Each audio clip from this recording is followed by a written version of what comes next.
अस्सलाम वालेकुम। मेरा नाम डॉक्टर जावेद इकबाल भुट्टा है और मैं consultant pulmonologist Bahawal Victoria hospital में पिछले 7 साल से काम कर रहा हूँ। आज हम अस्थमा एलर्जी के बारे में डिस्कस करेंगे, क्योंकि हर साल जीना गाइडलाइन के मुताबिक मई के पहले हफ्ते में दमे का दिन मनाया जाता है। मनाने का मकसद ये होता है कि लोगों में शऊर पैदा किया जाए, इसलिए कि पूरी दुनिया में 30 करोड़ से ज़्यादा लोग दमे के मर्ज का शिकार हैं और ये बड़ी सीरियस बीमारी है। आज हम जनरल डिस्कशन करेंगे। बहुत सारे लोग मिसअंडरस्टैंडिंग और मिसकंसेप्शन के साथ आते हैं, जैसे डॉक्टर साहब ये मुझे दमा है कि नहीं है। पहला सवाल ये करते हैं, ख़ासतौर पर बच्चियों के हवाले से। बच्चे जो आते हैं कि डॉक्टर साहब इसको देखिए एलर्जी है, ये दमा है, ये कैसे रहेगा। बहुत सारे लोग ऐसे समझते हैं कि डॉक्टर साहब ये बस सर का दर्द है, ये पैनाडोल की 2 गोली खाएंगे और सही हो जाएंगे। ऐसा नहीं है मेरे भाई, और ये बीमारी सारी ज़िंदगी रहेगी। इसका कंट्रोल बहुत अच्छा है। किसी मरीज़ को अगर इसका कंट्रोल आ जाए और वो सीख ले तो ये बीमारी फिर बीमारी नहीं रहती। अदरवाइज़ ये बहुत सीरियस हो जाती है, फिर इसकी दूसरी बहुत सारी कॉम्प्लिकेशन होती है। दूसरी अंडरस्टैंडिंग ये होती है कि अक्सर जनरल ओपीडी में हमारे जूनियर डॉक्टर कहते हैं, मरीज़ आके कहते हैं, डॉक्टर साहब इसकी तशखीस करने एक्सरे ले दें। मेरे भाई एक्सरे नहीं कराते इसका स्पायरोमेट्री टेस्ट होता है, फूके वाला टेस्ट होता है, मशहूर होता है। वो टेस्ट करके हम देखते हैं कि आया कि इसको सांस की तकलीफ फेफड़े की एलर्जी की वजह से है या दूसरे अमराज की वजह से है। दूसरे अमराज में जैसे दिल का मसला हो गया, जैसे खून की कमी हो गई, जैसे टेंशन डिप्रेशन हो गया। और इसके अलावा जो है मिसअंडरस्टैंडिंग मिसकंसेप्ट जो है लोगों की, जो तरीका इलाज है। अब किसी मरीज को हम बेंटल इनहेलर लिखते हैं तो वो कहते हैं, डॉक्टर साहब ये क्या लिख दिया आपने, अब मेरा क्या रही, आखिरी टाइम आ गया है। ऐसा नहीं है।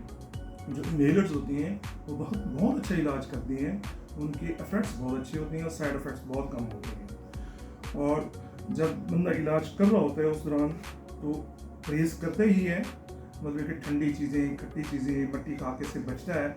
लेकिन जब मरीज़ बिल्कुल सही हो जाता है वो समझते हैं आप मैं बिल्कुल ठीक हो गया। ऐसा नहीं है। हल्की फुल्की दवाई के साथ अपने परहेज़ पूरा ही रखना है आपने।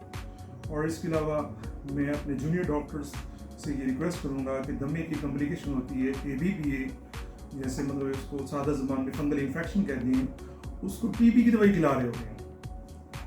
इसका बाकायदा आपने हिस्ट्री और इन्वेस्टिगेशन करना है और एंटी फंगल ऐड करनी है।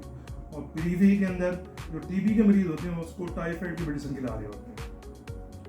बच्चों का दमा तशखीस करने से पहले ज़रूरी है कि बाकी चीज़ें उनको मतलब डायग्नोज कर लेना चाहिए। बहुत सारे बच्चे अनीमिया का शिकार होते हैं, उसको दमे की मेडिसिन नहीं देती हैं। जैसे लास्ट टाइम एक बच्ची आई आउटडोर में, वो सीवियर मरीज जो एंसेफेलाइटिस हाई ग्रेड फीवर के साथ उसको सांस का मसला हुआ, तो उन्होंने दमे की सारी मेडिसिन लिखी हुई थी। बाद में पता चला उसको हाई ग्रेड फीवर गर्दन तोड़ बुखार की वजह से उसका सांस का इशू है। ऐसे बच्चों में वर्म इन्फेस्टेशन और खून की कमी के बारे में भी देख लेना चाहिए। और हल्का फुल्का फॉरेन बॉडी एक्सपायरेशन, ये भी बहुत कॉमन है बच्चों के अंदर। और प्रेग्नेंट लेडीज़ के बारे में ये मिसकंसेप्शन है कि डॉक्टर साहब मैं दमे की दवाई खाऊंगी तो मेरा बच्चे की तबीयत कैसी रहेगी, क्या मुझे खानी चाहिए कि नहीं खानी चाहिए।